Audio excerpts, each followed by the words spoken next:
Let me go ahead and call to order this meeting of the City of Bloomington Plan Commission for December 13th, 2021. We have a pretty full agenda this evening. We have a consent agenda and a couple of petitions to get through. I'll walk through the full agenda in a moment, but let's go ahead and start by calling the roll. Okay, Burrell. Here.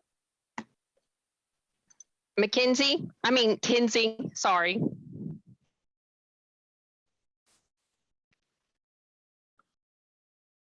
Kinsey, you there? There she is. We can't hear you, Jillian. You hear me now? Yep. Okay, thanks. Herrera, Here. Cockrum, Here. Sandberg, Here. Seabour, Here. St. John, Here. Whistler, Here. and Enright Randolph. Here. Thank you. All right. So we do have a quorum. We'll continue. We do have minutes to be approved. We have minutes from the November 18th, 2021 meeting. Are there any corrections or additions or questions about those minutes as they were provided in the packet? I'll motion to approve the minutes from November. Second. Okay, we have a motion and a second. All in favor of approving the November minutes, please say aye. Aye. Any opposed, say nay. Okay, the minutes are approved. We will move on then to reports, resolutions, and communications. Do we have any reports from staff tonight, Jackie? No, the only thing I'll mention, we mentioned last month, is that the calendar for next year's meetings is up on the website. And so I will also just send the link directly to the Plan Commission members so you know exactly where to find it. But for everyone else also, it is on the Planning and Transportation page under our documents.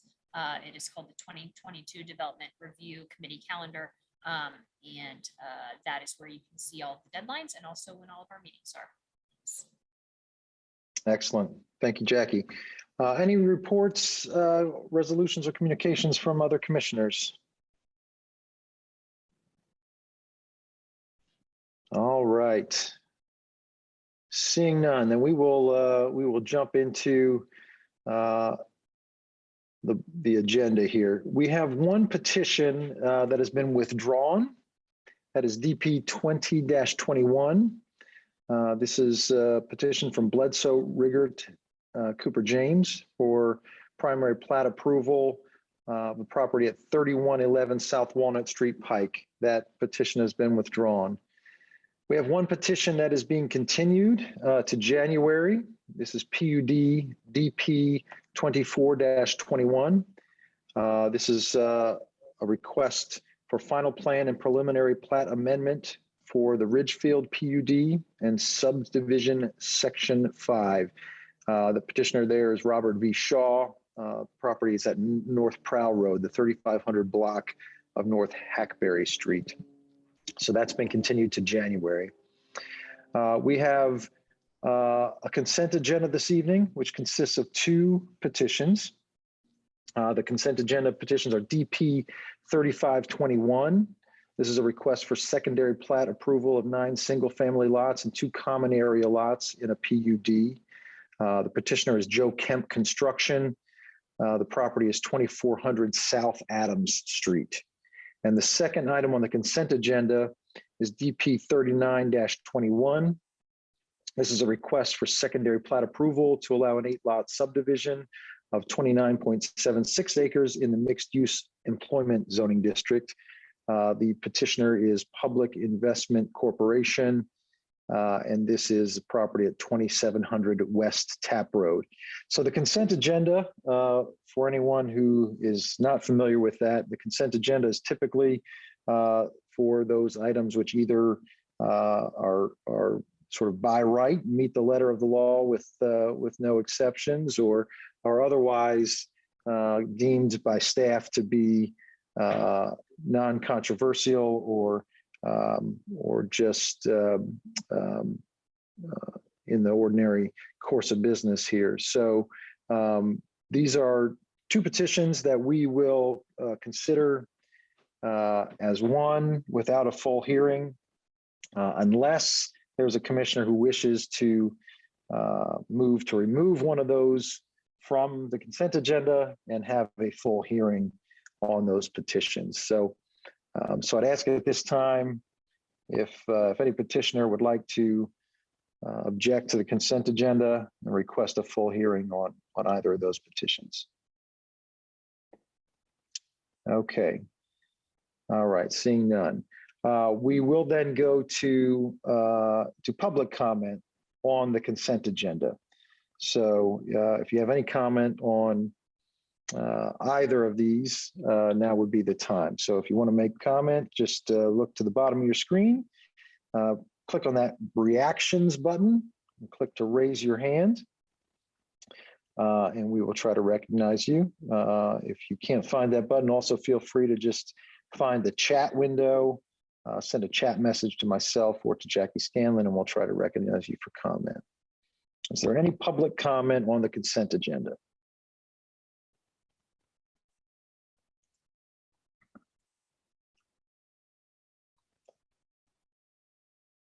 Okay, last call for public comment on the consent agenda.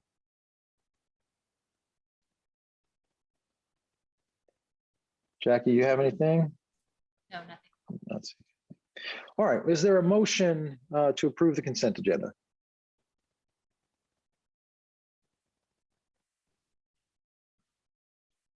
So moved. Oh, Second. okay, I'm sorry, I missed that. Who made the motion? I did. Commissioner Sandberg has moved approval of the consent agenda, seconded by Commissioner Kinsey. Any final discussion of the consent agenda before we call the roll? All right, Darla, would you please call the roll on the consent agenda? Pereira, Yes. Kinsey, Yes.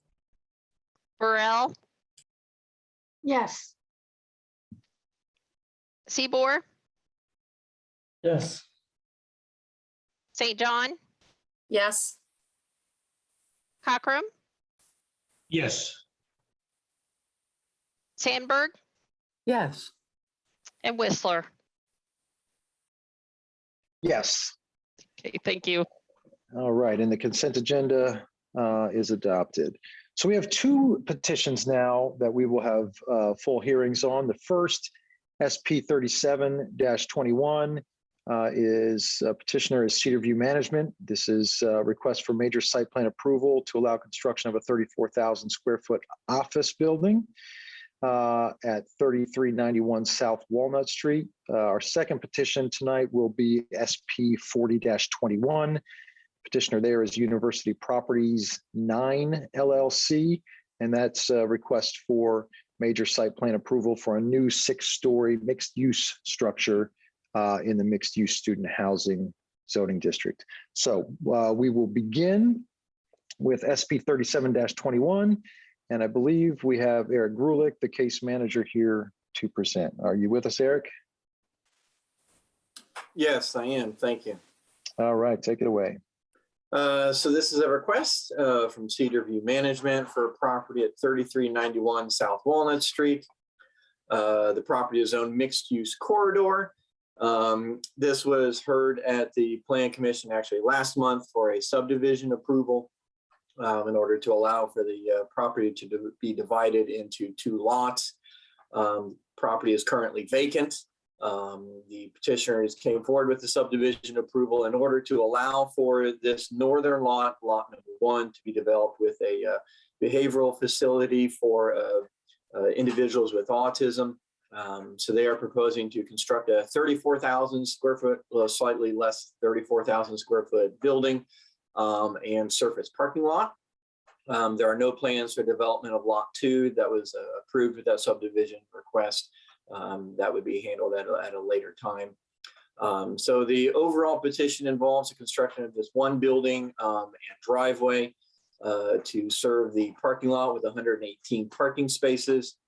The petitioner is proposing to, or I'm sorry, as part of the plat, they were required to improve the asphalt path that is along Walnut Street.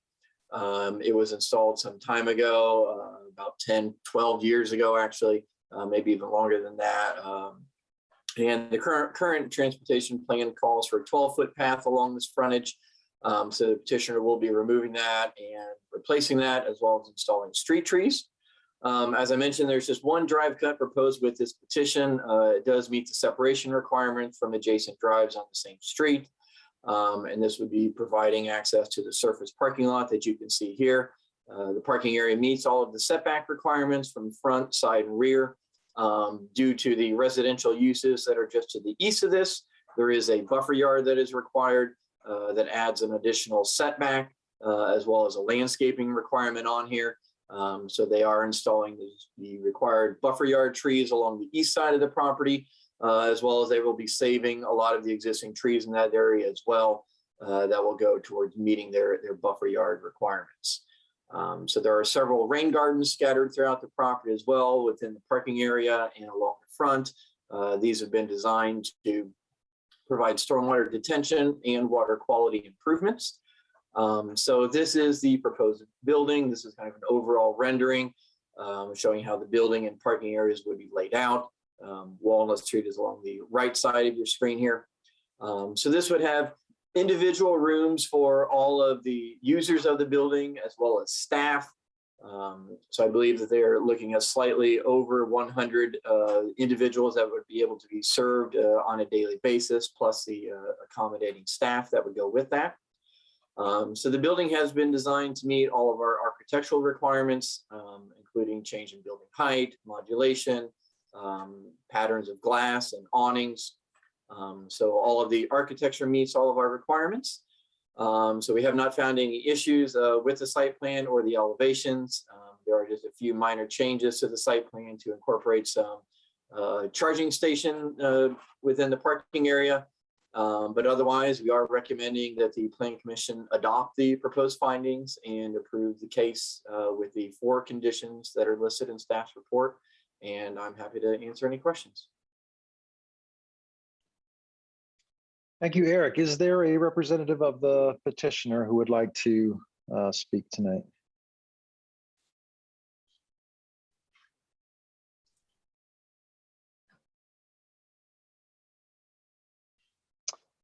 I see. Should be able to unmute Tim. Okay, there we go. Can you hear me now? Yep. All right, thanks. This is Tim Cover. I'm with Studio 3 Design. I'm representing Cedar View Management and Little Star ABA. Generally, as Jackie and Eric would tell you, I have a lot to say, but today, Eric kind of ran through it pretty well. We have worked hard to make sure this building hits or checks all the boxes of the UDO. But more importantly, it is a great facility that's going to offer one-on-one behavioral health counseling for children and teens with autism. We're excited about bringing it forward. I would like to basically, well, on one other item I should say is the conditions of approval, no problem. We had a miscount on the electric cars. I think we're required 5. We only had 4 shown. So no issue with adding the 5th one. And then there was another requirement about redrawing our fence line for protecting the existing trees on the site. So we'll get that taken care of as well. No problem at all with the path being redone, the asphalt path that exists, redoing that in concrete, and we have that on the drawings as currently. But basically, I'd like to take the opportunity to just introduce the director of Little Star and let her have a few words and tell you a little bit about the program itself, just because I'm not sure how aware everyone is with this particular program and the great things they're doing. So Mary, you just need to kind of go to the, I think at the bottom, there's a reactions button, and you can wave a hand if you're there and ready to speak. Hello, I'm on. Hi, so my name is Mary Rossworm, and I am, can I undo my camera, or do you want me to keep my camera off? We just keep the camera off across Okay. the board. Thank you. Sure. Yeah. Well, like I said, my name is Mary Rossworm. I'm the CEO of Little Star ABA. We are coming up next year on our 20th anniversary of providing services to individuals with autism. We were actually the first provider to serve people specifically with autism in the state of Indiana. We're a not-for-profit. We have been in Bloomington since 2014, serving the Bloomington population. And when we moved into our building in Bloomington, we could get 26 children in there. And I remember thinking, oh my gosh, we'll never need room for 26 children. That's impossible. And here it is, 2021, and we are building a facility that will serve over or close to 100 kids. And we're in a beautiful location, and we'll be able to pull from, other communities, Bedford. And we've really enjoyed our time in Bloomington. We've really loved bringing our services to Bloomington. We provide, great jobs. We provide a service to the community, and we're really, proud that our new center is going up in Bloomington, and that we're having such a beautiful center built that is going to provide more services to individuals on the autism spectrum and provide jobs to community members of the Bloomington community. So thank you so much. Thank you. Okay, are there any questions now from commissioners, either for staff or for the petitioner?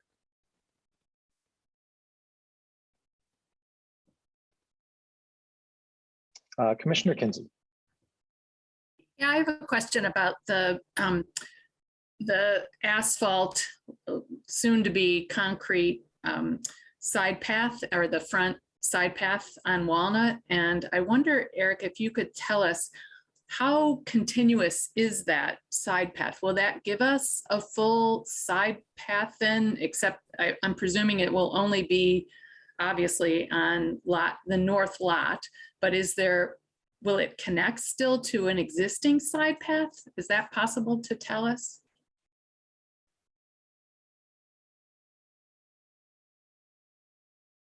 Eric, I think you're muted.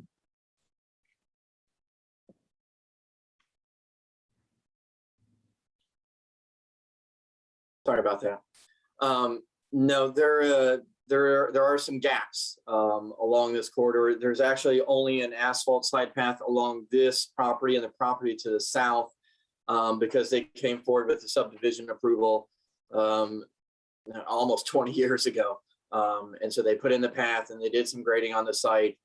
So there's no path to the south. There's no path to the north. There is a sidewalk a little bit further to the north.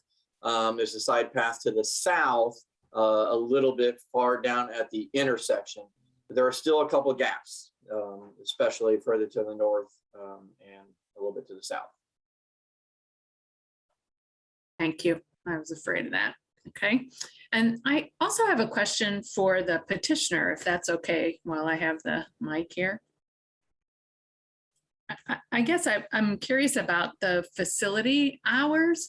Is this a facility that will primarily operate during normal business hours, or will there be later in the day traffic to this site?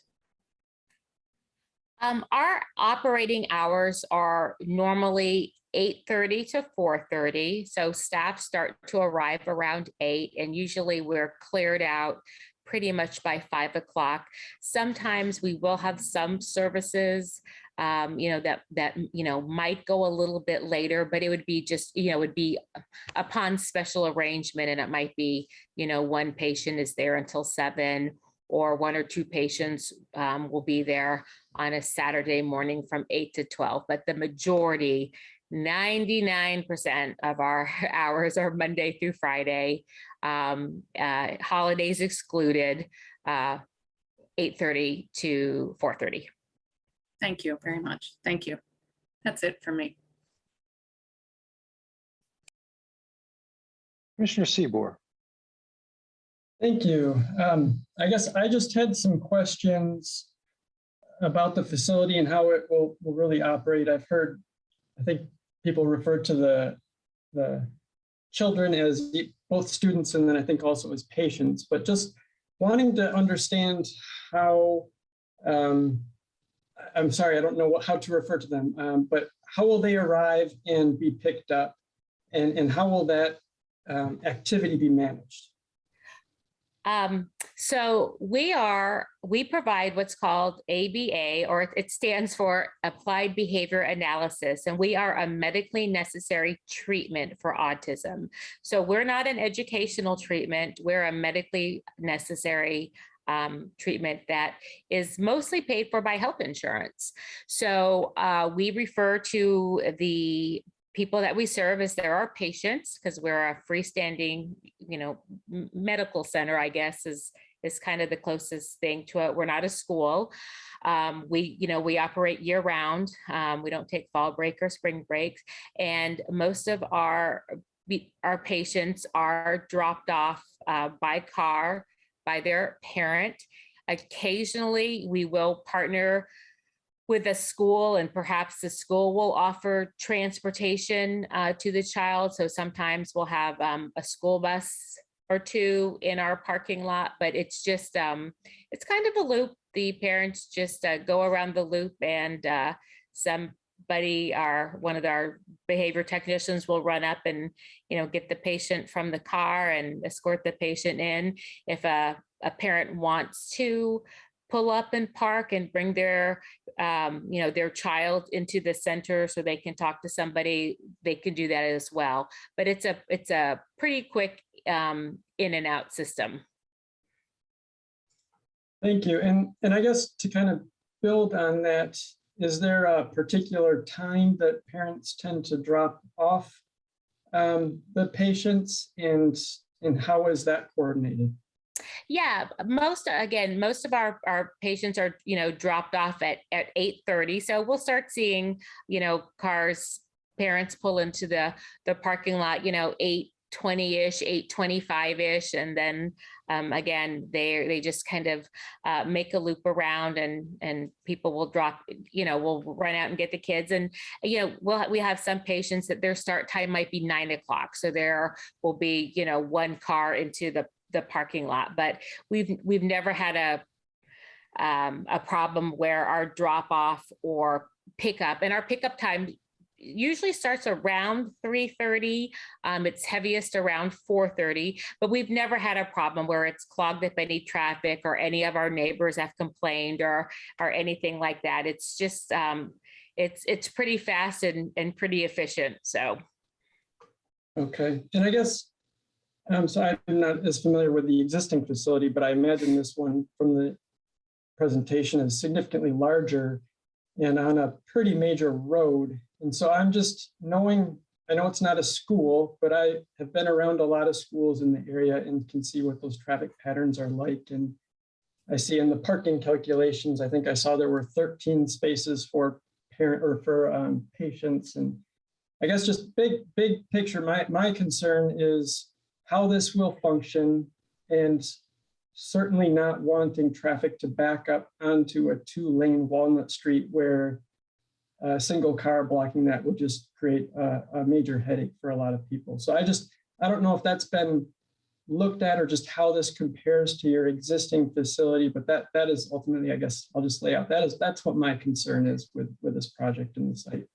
Sure. And if I can just address that, even though our facilities, and we do have larger facilities than this that are also on very major streets, just because we can serve 100 children doesn't mean 100 patients show up every morning at 8:30. Again, we have varied start time. Some of our patients work out in the community. Some of them will come later. So again, it's a really, really fast in and out. And our RB, we don't have to wait for the parents to walk them in, and our behavior technicians are out there bringing the kids in, or the parents park and bring their kids in. So I can honestly say in my 17 years at Little Star, we've never had a problem where our cars have been outside blocking traffic. We have plenty of parking, so the parents can come in and park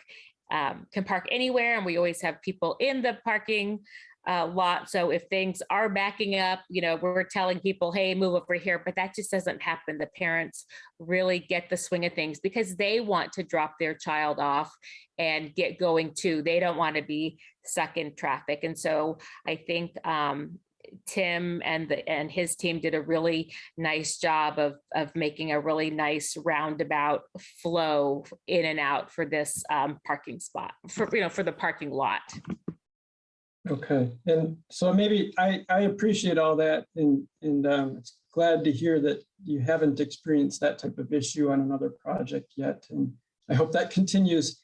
I guess just to throw out an idea, I guess I'm curious how the applicant team would feel about potentially adding some type of condition on this approval that, like some type of operations plan would be maintained so as to assure that traffic doesn't back up onto Walnut Street and obstruct through traffic. Just some type of condition that would, I think, at least minimize my concerns that wouldn't happen, and that if there, I'm sure could be ways that it could be managed internally to the site, whether it's, drop off pickup times and that sort of thing. And I guess I'll leave that to Tim to cover, but just of note, we also have two main entrances. So it's not just one entrance that the patients are coming in and out of and that the parents are dropping off at too. So that does spread out the flow a little bit as well. Yeah. Hi, this is Tim. If Eric, could you put the site plan up?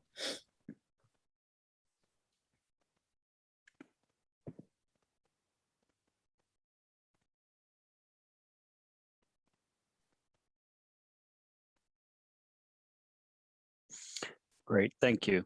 So I just wanted to point out, as Mary was saying, we do have two primary entry points. We have one on the north and we have another on the east. This whole stretch of parking is one way. So when you come in off Walnut, if you are dropping a patient off, this whole area is really that drop-off zone as you come in through here. A parent can then loop out around and go back out to Walnut. So you don't have, people fighting each other in two-way traffic through here. If this starts getting too busy for any reason, but also as Mary said, we have the second drop off at the east side. So again, traffic can start to queue, come down, drop off, and then come back out around and back to Walnut. So we've tried to really provide quite a bit of stacking, Andrew, within the site, as well as accommodate the fact that a lot of parents are just pulling up, dropping their child off, and that child is being collected at the car and taken in. But for those parents that do want to park, they have spaces right along the front here where they can pull in. If those are occupied, they can grab another spot along the line here. or again, on the east side of the building. And then with this loop, it's also set up to accommodate fire trucks as far as the diameter of the loop, as well as any service vehicles that would need to come back through here. So we've kind of gone through quite a few iterations of this, trying to make sure your concerns, understand those quite a bit, are kind of hopefully put to rest. I don't see a problem with operationally committing to, you know, if there ever was a problem where traffic is backing all the way out to Walnut, that we could address that either by, you know, having people come more to the east entry, if that ever became an issue. Does that answer your question, Andrew?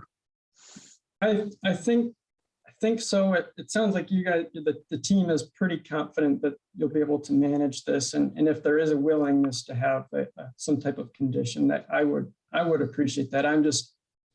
I've seen too many issues pop up. And if I see a potential spot where a parent might stop and only 3 or 4 cars are behind them, it doesn't take much to very quickly create an issue. So I'll just leave it there. And I know I've probably spoken more, and I'll be curious how other people are thinking. Commissioner Kinsey. Yes, I want to continue on the same line. It was kind of where I was trying to get at with my questions about hours. And I am now I'm wondering which entrance is the dominant or the main entrance, and if there's a difference in what someone would access via what I'm going to just call the north facing entrance and then the east facing entrance.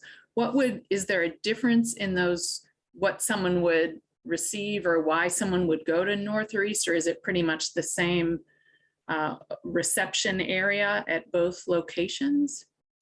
Well, what the difference would be is that we take the patients that we serve can be very young, from 18 months old to 25 years old. So really the entrances are broken up based on the age of the patient. So the north side of the building, that is where we're going to find our little guys and our middle-sized patients coming in. They'll access that front part of the center because the center is broken up into 3 zones based on age: little tiny guys, middle guys, and big guys. And so the younger and middle-aged patients will come in at that north side. The older patients will access the side, I believe it's the east side, will access that secondary side. So not every car is going to be stopping at that front. So the traffic just really moves and flows. Great. Okay, that's helpful. And Eric, this might be a question for you or perhaps Tim. My question is about the number of cars that can be accommodated in the drive. So if, for example, there is, let's just say there is a line coming into that north entrance, how many cars at most can get into that? What's the accommodation for stacking in the driveway? Well, just ballparking off of this, it looks like, you're probably looking at maybe 8 cars at best. If somebody was dropping off the north entrance, obviously, if you're circling all the way around to the back, I would say you're probably closer to 30 or 40. Right. Just, from there all the way back to the entrance. Okay, thank you. Yeah, I think I share Andrew's concern about just making sure that this doesn't become a problem. So thank you. So just so everybody's aware, I have tentatively worked up a 5th condition for this, kind of addressing what Mr. Seaboard was just discussing regarding a facilities plan for drop-off and pickup procedures to minimize traffic backing up on the Walnut Street. So I have prepared that as a possible 5th condition, certainly open to any revisions, modifications, or edits if anybody has any thoughts.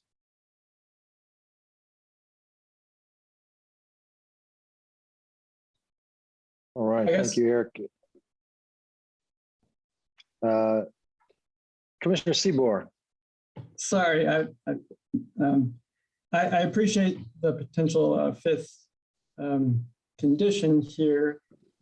I think one of the tricks, and this is me just truly thinking out loud, is that something like this would not just be submitted, but truly maintained and kept current as a facility continues years down the road. And so it's more of a long-term like type thing. That's just an initial reaction to it, but I guess that's not a question, and that's where we're at right now, so I apologize. All right. Any other questions from commissioners?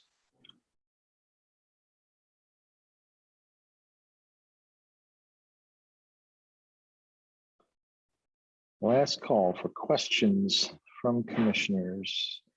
Commissioner Burrell, go ahead. So this type of facility has been built in other locations with the same amount of patients. I think I've heard her saying that, and they have in also similar type of major collectors roads. So, and they have not had any issues. Can she repeat that? Yes, so we have our flagship center, which is in Carmel, Indiana, and it is bigger and does serve more patients, and has been there since 2012. We also have a very large facility in West Lafayette, and that's been there since 2018, and has a smaller parking lot, actually, not as nicely laid out as this parking lot. So, and we do have other centers across the state that are smaller.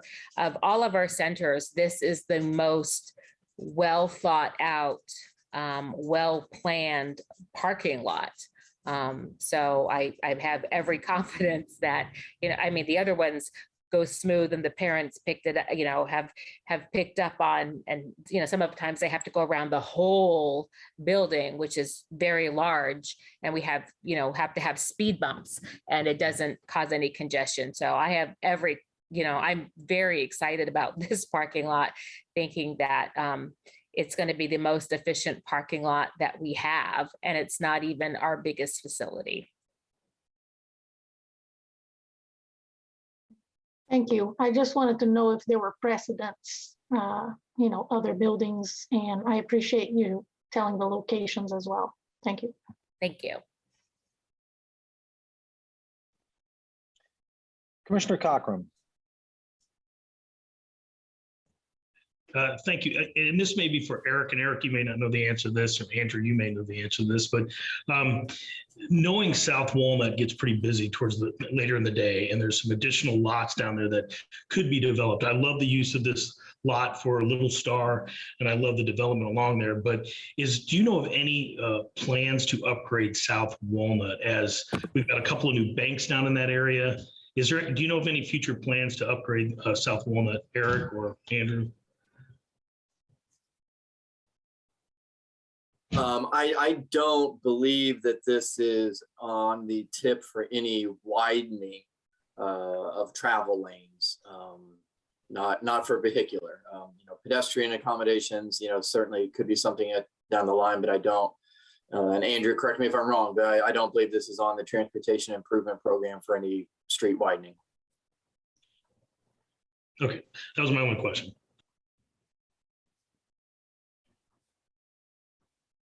All right, thank you. Any other questions from commissioners?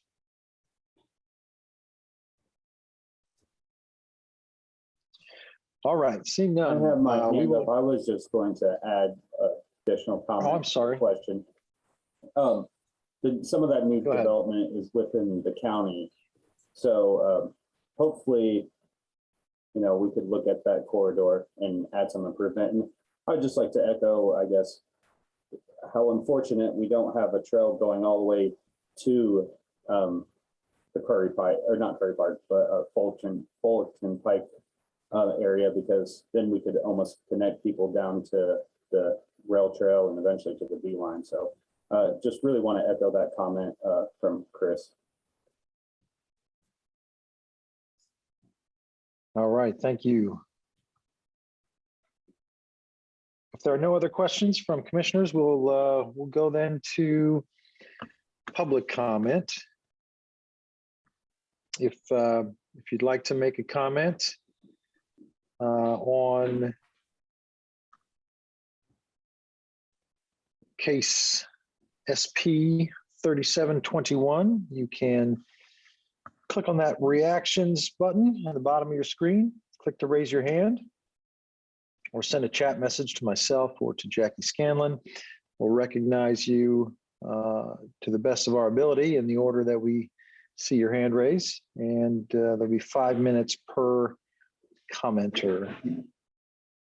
Is there any public comment on SP 3721?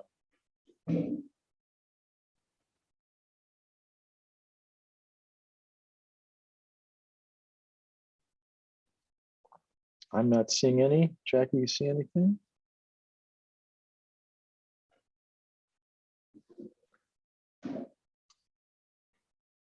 Okay, last call for public comment on SP 37-21.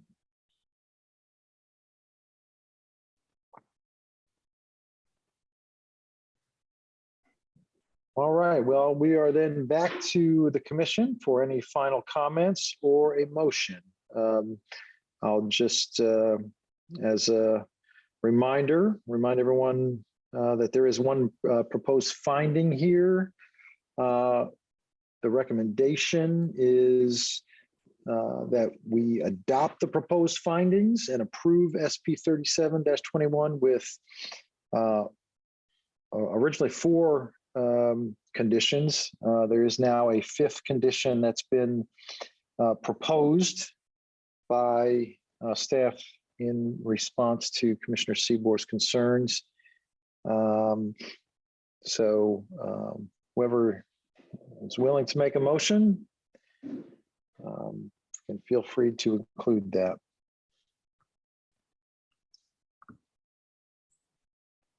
I have one question. Eric, I know you drafted the condition 5 on the fly here, so thank you for doing that so quickly. But I wonder if there's another way to add the suggestion that Commissioner Seabor had about maintaining a facility plan for operation, if that's possible to add that maintenance. If I can interject, sorry, Jackie Scanlon, Development Services Manager. Something that I was thinking might work is adding at the end of Eric's condition 5, such a plan shall mitigate any potential stacking on South Walnut while the facility operates with the proposed use. That kind of gets at timing without them having to, keep a facilities maintenance plan at the building, that we would probably not see very often anyway. I think that gets at what Andrew was wanting, if that is in line also with Jillian, what you're asking. Yes. Okay. So we would leave in Eric's condition 5, and then we would just add a clarifying sentence that such a plan shall mitigate any potential stacking on South Walnut while the facility operates with the proposed use.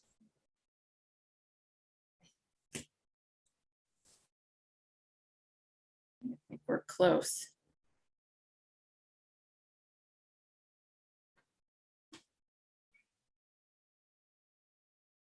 Okay.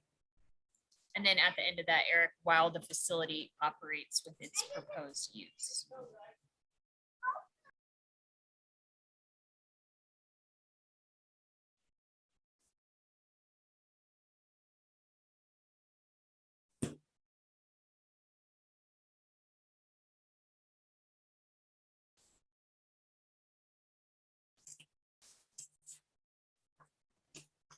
All right.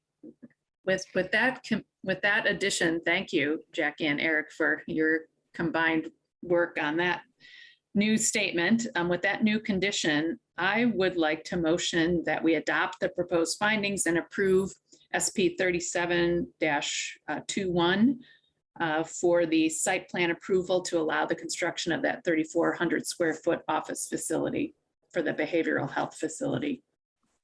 And I'll second. I'm sorry, Commissioner Kinsey, just to clarify, your motion is to adopt with the commission, with the conditions, the 5 conditions as shown Correct. On the screen currently, Yes, correct? correct. Okay, and Commissioner We'll Cochran, say for the is minutes your also second? as amended in this hearing, if that's okay. Yes. As amended in this hearing. Great. And Commissioner Cochran, your second still stands? All right, we have a motion and a second. Do we have any final comments before we call the roll?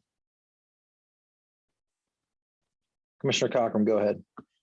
So I am familiar with Little Star. So Ms. Rossworm, thank you for making a commitment, a long-term commitment to serving Bloomington in the area. I do think this is a good use of that site. I think the building looks great. I think it's going to be a great addition to the south side. So I will vote to approve as I did with my second. So thank you. Thank you.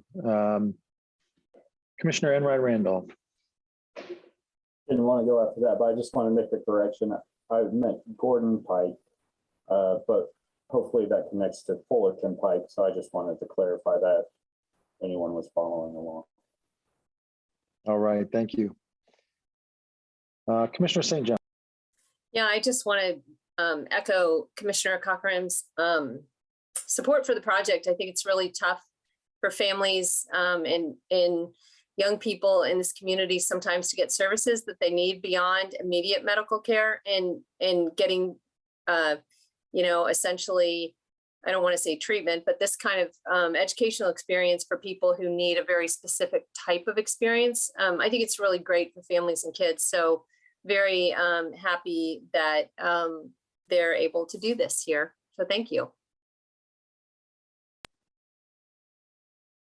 All right, thank you. Any final comment, or are we ready to call the roll? All right, Darla, let's call the roll on the motion to approve. Okay, Whistler, Yes. Burrell, Yes. Kinsey, Yes. Sandberg, Yes. St. John, Yes. Herrera, Yes. Cockrum, Yes. and Seaborg, sorry. Yes. Thank you. Thank you. The motion carries and the petition is approved. Thank you. We will move on now to our final petition this evening, which is SP 40-21, University Properties 9 LLC. This is a request for major site plan approval for a new 6-story mixed-use structure in the mixed-use student housing zoning district. We have case manager Keegan Gulick here to present. You ready to go, Keegan? Yes, just one moment.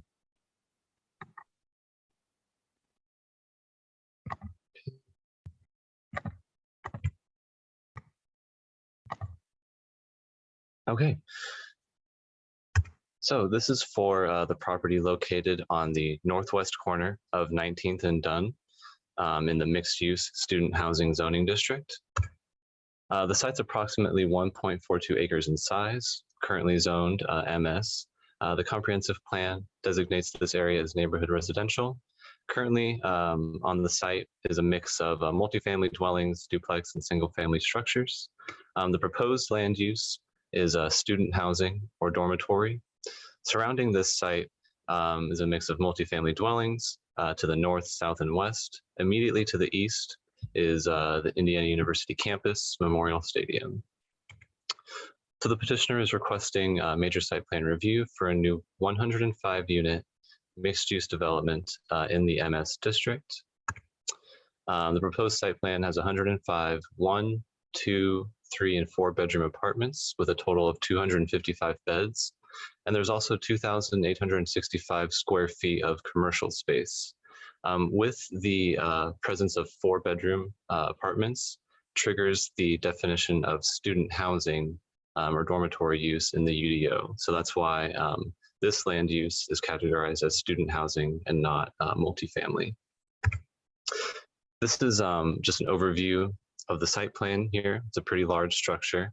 In the MS zoning district, student housing or dormitory uses have a maximum building floor plate of 20,000 square feet.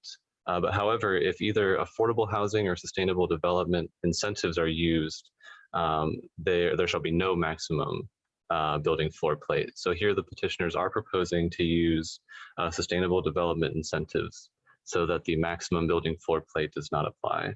We'll get into this more, but they are proposing to incorporate light colored hardscaping, solar power, a cool roof, and covered parking to achieve at least 4 of the 6 qualifying criteria that are required.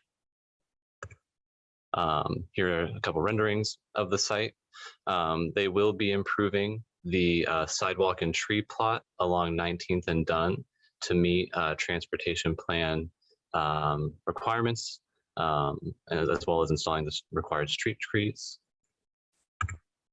And here's a rendering showing the solar panels that are proposed for this development, just to give you an idea of what that will look like. So to get into the site plan review, this proposed petition does meet the required dimensional standards in the UDO, the 15-foot front, side, and rear setback, maximum height requirements, and the 70% impervious surface coverage for the MS zoning district. There are known environmental constraints on this site, and the petitioner is proposing to use the sustainable building incentives, and a copy of the Environmental Commission's memo is also included in the packet. The proposed development is required at least 63 bicycle parking spaces, and they are proposing 77 bicycle parking spaces throughout the site. Like I mentioned, they are installing the required street trees. At least 1 canopy tree is required for every 40 feet that abuts a public right-of-way, which they are meeting with 3 street trees along Dunn and 13 along 19th Street. Driveway access, there's 2 driveway access points on this site. Both will lead into a 2-story parking garage. Both driveway access points meet the required separation requirements from the adjacent driveways and intersections. On this site, there's a minimum requirement for student housing or dormitory uses, minimum parking requirement. For this development, the minimum is 127.5 spaces. The maximum vehicle parking is 109.25 spaces, and they're proposing 140 parking spaces. So they're well within the parking allowance. For the architecture of this structure, the structure will be finished with a mix of masonry veneer, fiber cement siding, and metal panel cladding, which are permitted materials in this district. The exterior facade will incorporate wall elevation projections, a regular pattern of glass, and changes in the facade height to comply with the pattern requirements in the UDO. And the flat roof features parapets on the supporting walls to meet the roof design requirements.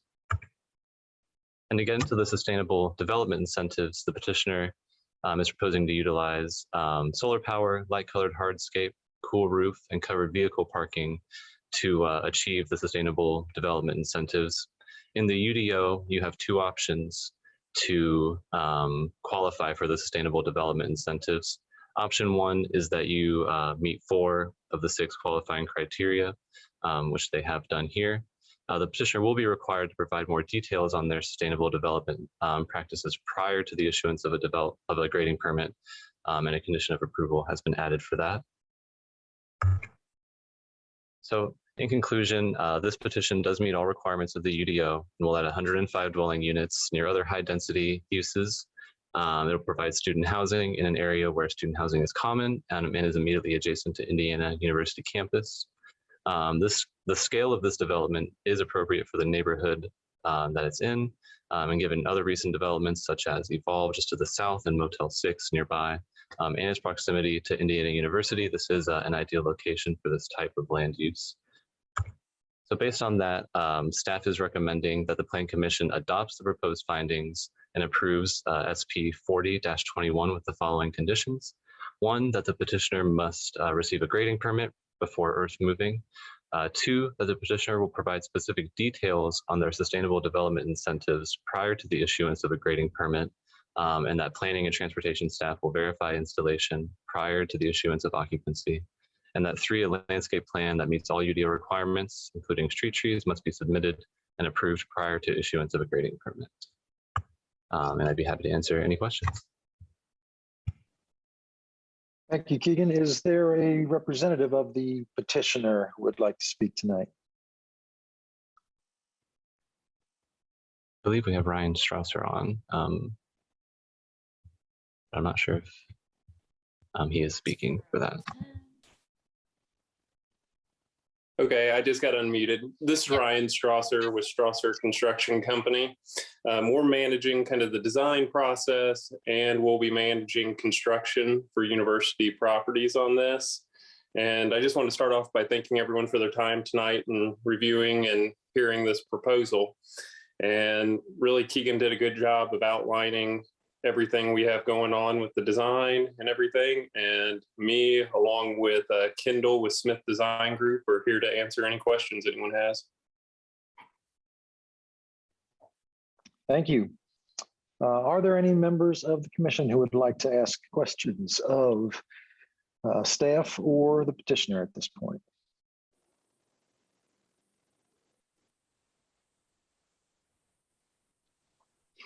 Commissioner Seaboard, go ahead. Thank you. I think just two questions on this project. One is more just a curiosity. I see in the site plan there's some on-street parking proposed, and I'm just curious how the parking calculations and parking numbers are added up, if they're all internal to their parking garage, or how the public on-street parking spaces factor into that. I can address some of that. I think the 140 parking spaces that I mentioned is the internal on-site parking, not counting the on-street parking.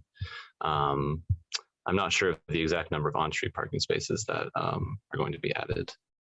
Okay, that sounds good. And I assume the on-street parking and streetscape design is more of a design detail that gets coordinated through further grading permit review stages. Is that correct?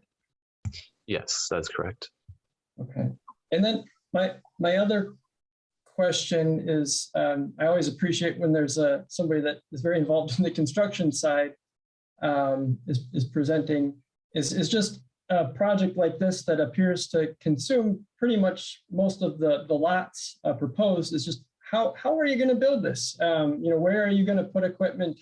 What are the impacts, those short-term impacts, to potentially realize what might be a great project? But just, I'm honestly curious how you can build something when it takes up the entire site.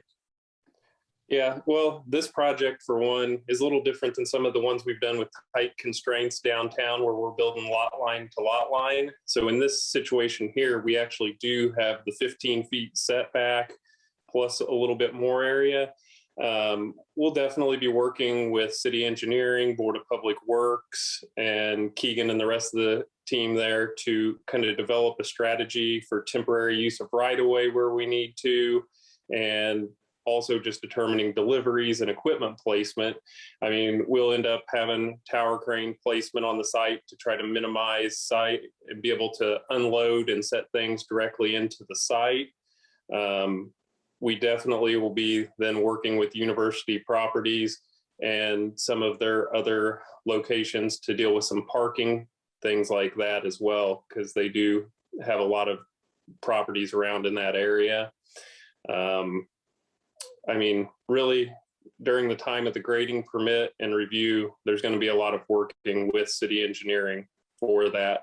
Right now, the street, kind of the 19th Street, doesn't have a fully connected sidewalk or anything like that that provides a continuous pedestrian access. So we'll just be working through all of that with city engineering. Great, thank you.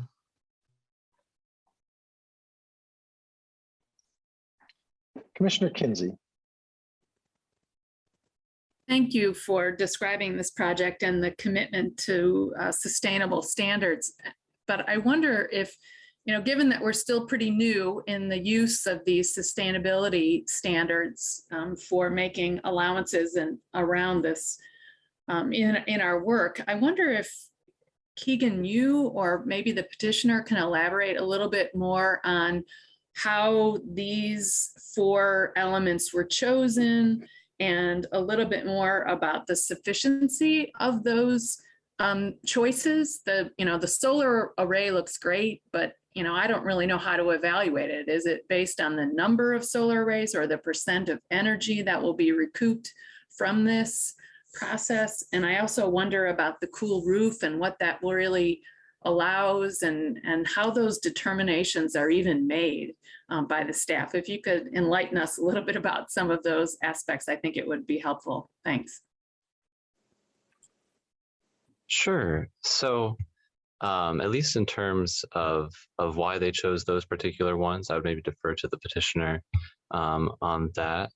But yeah, I don't know if Jackie, if you have anything to add at least to that, but in terms of, how they meet the sustainable development incentives, I think they, the UDO provides them, the options that they can, meet. And I think it's sort of up to the petitioner at that point to decide which ones they want to incorporate into their site. I hope that answers your question, but I can check the code and see, if it elaborates a little more on that. A little more. Keegan, would you like me to kind of out of the 2 paths, one path developed of picking criteria, whereas the other path dealt with more of going with a lead certified approach through the USGBC, which we have experience of doing that on a couple IU projects, stuff like that. And one of the things that in kind of deciding which path to go, we were worried that USGBC is kind of subjective and you're dealing with a third party evaluation system. And that does not occur until the end of the project. And we were worried you get to the end of the project, and then if for some reason something does not, work out with them on something, that could hold up an occupancy permit and stuff like that. Whereas by this approach of 4 tangible upfront criteria, we felt that we could dedicate ourselves to meeting that criteria, make sure and get that into the budget and into the planning process so that we could check those boxes off with city planning during the grading permit review process and show in our plan set we're going to meet this criteria. Jillian, I will add that in code, for example, for the solar requirement, there are minimums for the percentage.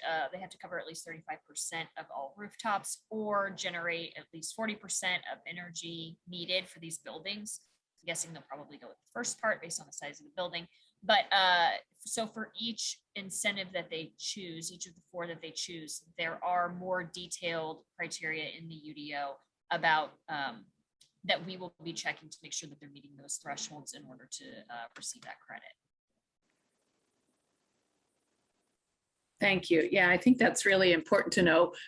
What is it that we're gaining from these, from the sustainable practices, I think is an important thing as we learn a lot more about this in our regular dealings. I mean, we certainly want people to take advantage of the sustainable development options that we've outlined in the UDO. And I want the public in order to be able to understand what exactly we get from making any sort of arrangements for this. So that's all very helpful. I wonder if someone could elaborate a little bit on the cool roof. I saw some mention of that in terms of materials. What do we know about that in this design, and how is that, what are the materials, and are there any other uses locally that we would already be aware of around that same cool roof? Yeah, on this project here, I guess to start off just talking about cool roof design, there's a couple methods that you can go about it, usually using either high reflective material so that you're not becoming like a heat sink for the sun, or the other option sometimes people use is a green roof. In this case right here with this building, the best option based on its materials and construction is the high reflective, and that's what we're planning on going with. So we'll have a very energy efficient roof insulation system that is above the structural framing system. And then we will use like an 80 mil TPO roof membrane system that meets all of the reflective criteria. And typically this is kind of a criteria that if you were to go down a LEED and USGBC project that you can gain credits for as well. So this is in line with a very sustainable practice based on previous projects we've worked on. So I will add, Jillian. So again, for example, for cool roof, the code has minimum requirements for solar reflectance index for the SRI of what these, of how much reflecting these can do. Like Ryan says 80, our minimum is 82 for initial, and then there's an aged minimum as well. This is something we talk about a little bit. We talked about a little bit with the Curry project. They kind of went around a little bit with what sort of SRI they were going to be expecting to be able to utilize for that build. Off the top of my head, that's the only one I can think of where we've kind of talked about that a little bit at length in any recent time. But again, yeah, not, guidelines that we worked on with the consultant when we did the UDO update, as well as, like Ryan says, looking at other things such as the Green Building Council and stuff, and types of numbers that they use, and then we have specific thresholds in the code that will have to be met. Great, thank you very much. All that is helpful. And I guess, Jackie, the only other, and Keegan, the only other question for staff is, I know I'm aware of the Environmental Commission's kind of more specific questions around the light colored hardscaping. Do you feel satisfied that those questions that the Environmental Commission posed in their letter accompanying this petition, are those, have those been addressed? I think at this stage, we have added the condition that they will be required to provide more detail on those, aspects of the development before we can issue a grading permit and occupancy. So I would say that that does address the concerns of the Environmental Commission.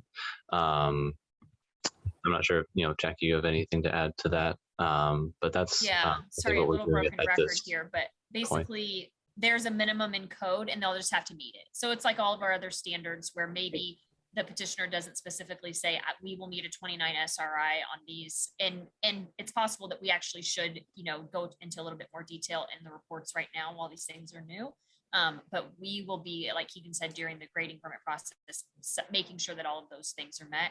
So I don't know, I don't recall off the top of my head in the petitioner statement if they did lay out those numbers, but they will basically just have to meet the minimums in code in order to get this credit, which they obviously need in order to build the building that they're requesting. So that will answer the EC's questions. I'm not sure if it's answered right now, but it will be done. Okay, that's great. Yeah, I just want to make sure that we are following that. And it sounds like between the Environmental Commission and what's required at the time that it is that you're specifying, those questions will be very specific. Thank you.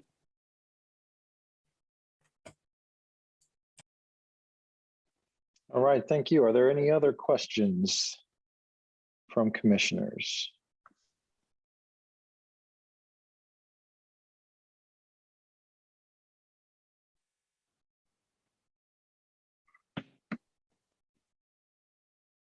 Okay, no more questions from commissioners. And we will go to the public.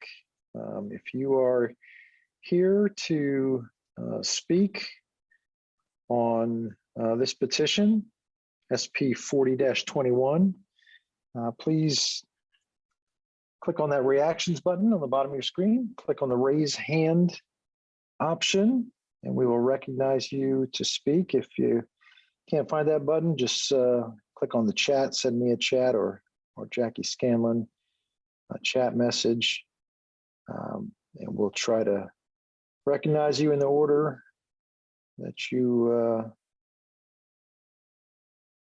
raise your hand, and each commenter will have 5 minutes to speak.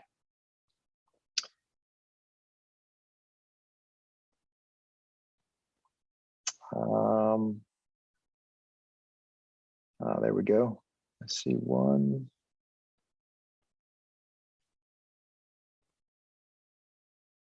I was worried for a minute we were going to have an entire meeting with no public comment. Carmen Parker to the rescue. You should be able to unmute. Okay. Yep. May I proceed? Go ahead. Okay, this is Mike Carmen, as shown up there's Carmen Parker. As I think most of you know, I'm an attorney and I represent an adjacent property owner, has to be under the business name Powder Monkey LLC. They own property adjacent to the north side at the west end of this project. A little surprise has come forward in the way it has. It's certainly not the Plan Commission's job or purview to enforce private contracts. It's not you're in the business of doing that. But you need to be aware, I believe, that there is a private contract at issue here. There's a parking easement, ingress, egress, and parking easement that covers Miller Court Lot 94, which is at the west end of this project. It's the part of the project that has an existing parking lot and a small two-story apartment building on it. That lot is the subject of a parking easement that's been in place for since 1988. Actually, the lots further to the west of this project are also under that same parking easement, and the same petitioner development, the development of this under the name University Properties 3, as opposed to University Properties 9, which is the current petitioner on this one tonight. Basically, in that development plan that you approved some months ago, and they're underway on that one now, blew through that parking easement and just disregarded it. One of the principal parties of that company, the same principal party of University Properties 9, later apologized, said, "Oh, gee, I forgot about the parking easement you have. Guaranteed 15 parking spaces." Now they're under construction on that project. And that issue is actually in litigation. And that looks to be where we're going to be headed again, because this lot at the end of this project at the west end, Miller Court Lot 94, is subject to that same 15 parking space easement. And they do not have a right to redevelop that. They don't have a right to take that out of use. This plan shows that parking lot disappearing, the building disappearing, and being redeveloped. They have no right to do that. And they have initiated this petition without a word to this property owner, despite our ongoing litigation over the same issue on adjacent property. Despite knowing the issue, we're having ongoing problems with even temporary parking because of their ongoing construction. And yet they present this petition to you. They make no comment. Their parking count is off. I saw in the report and on the slide earlier that Keegan showed 127 spaces minimum required. That does not include the 15 required parking spaces on Miller Court Lot 94 at the west end of this. They actually need then 142, which they're not providing 142 on 140. That's a technical point in terms of development standards. But the real issue is it looks to be that they're going to force us to put this matter in the courts again. We'll proceed with a request for an injunction to block this development. I do not understand how a developer thinks they have the ability to come to you and ask you to approve a development plan that causes them to breach an existing contract that they have admitted they know about, that is in place. And here we are for the second time in a year, they're going to do the same thing or attempt to do the same thing again. Again, it's not your place to enforce it, but you're being asked to approve a plan that we will ask the court to block. And I do not understand the plan that completely disregards the existing contract rights and the parking that's supposed to be allocated to Lot 94 at the west end of this. Thank you.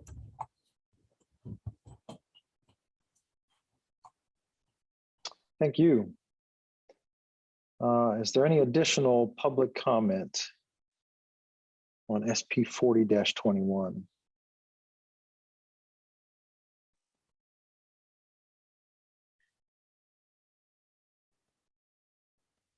Jackie, you see anything? None from me. Okay, last call for public comment on SP 40-21.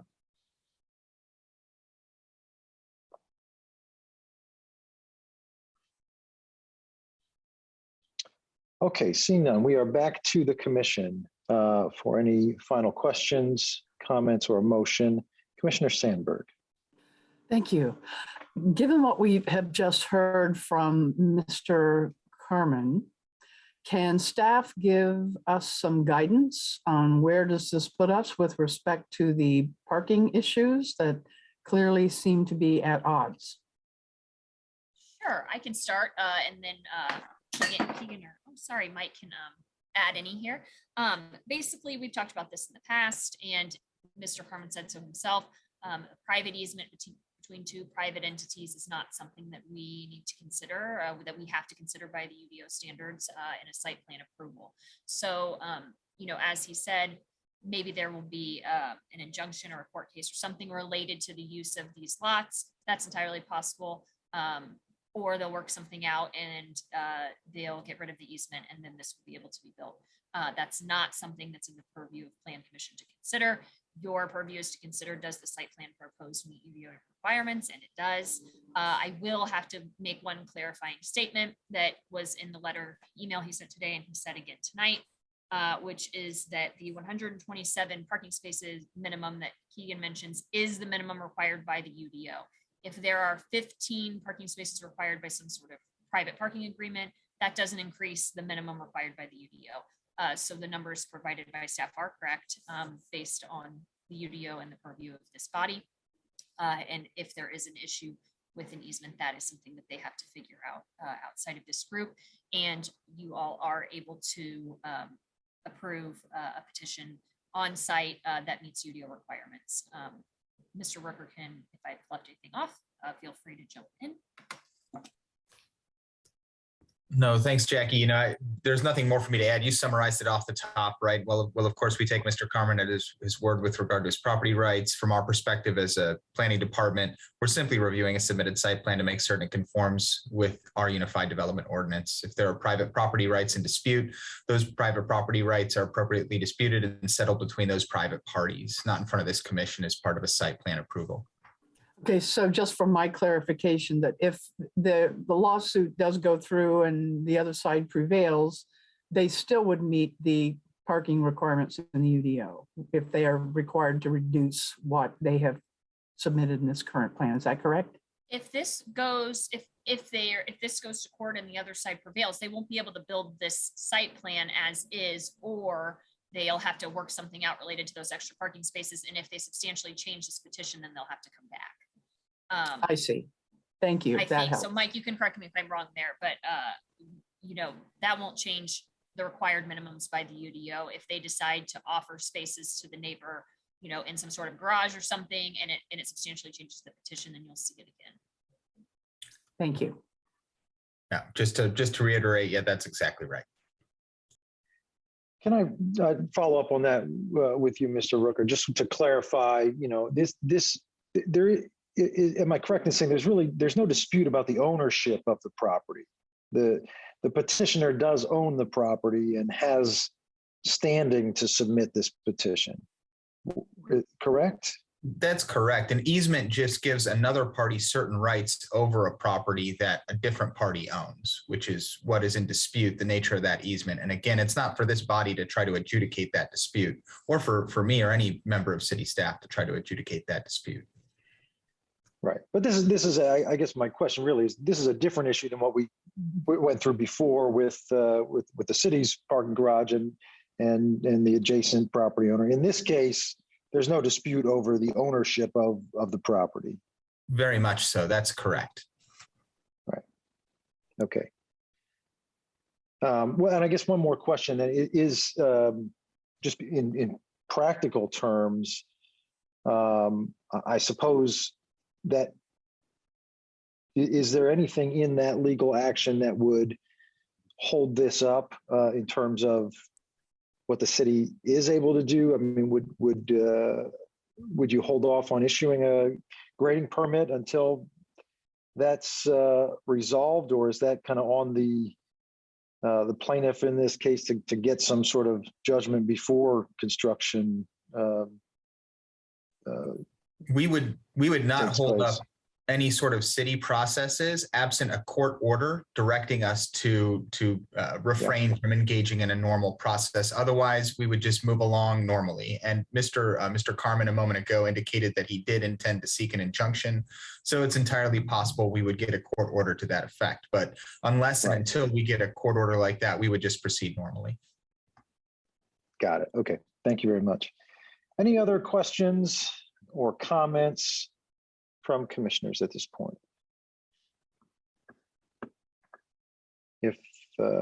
If not, then the next logical step would be a motion. So I'll just give a little bit of a reminder here, a little refresher that the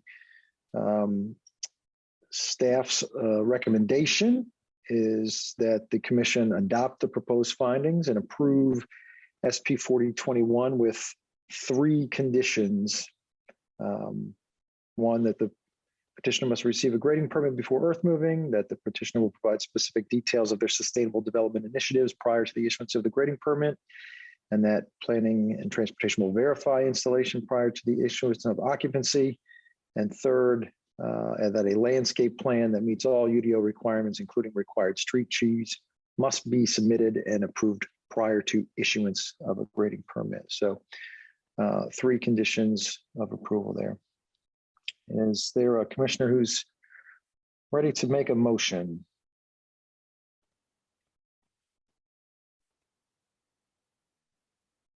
Commissioner Kinsey, go ahead. Sure, I will recommend that we adopt the proposed findings for SP 40-21 on University Properties 9 LLC, and that we approve their request for a major site plan approval for this new 6-story mixed-use structure with the 3 conditions outlined in the staff report. All right, so you are moving that we adopt the proposed findings and approve SP 4021 with the 3 conditions, correct? All right. Do we have a second for that motion?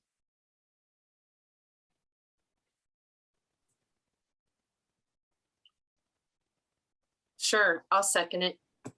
Okay, thank you. We have a second from Commissioner St. John. Any final comments before we call the roll on the motion to approve SP 4021? Commissioner Kinsey, go ahead. I do have a final comment, one mostly about the sustainable development pieces. As my questions probably suggested or alluded, I really am happy to hear that developers are taking us up on this offer to ensure that we are paying attention to sustainable development practices. And I'm happy that they have elected the 4 elements that they did. I certainly want to make sure that we work in concert with the Environmental Commission to make sure that we're really maximizing the purpose of these sustainable development standards, and that not only developers, but the public starts to be more aware of what we've specified in the UDO and how that will be reinforced and benefit the community. So I'm happy to hear that it's being used and taken advantage of, and want to make sure that that we also publicize the energy savings and all of the other things we're doing to help support the environment through this development. So I want to, appreciate the developers' plans to do this, and the staff for working with them in that effort. So thank you. Thank you. Any other final comments?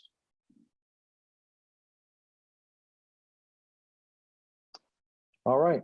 Darla, would you please call the roll on the motion to approve SP 40-21? Okay. Cockrum, Yes. Burrell, Yes. Whistler, Yes. Herrera, Yes. St. John, Yes. Seabour, Yes. Kinsey, Yes. and Sandberg. Yes. Thank you. Thank you. Motion carries and the petition is approved. That is our final petition for the evening. Are there any other final announcements, questions, or comments before we adjourn? All right, our next meeting is January 10th of next year. So hope you all enjoy some bit of a break, a little holiday rest and relaxation, and we will see you all next year. We are adjourned. Thank you all. Cheers.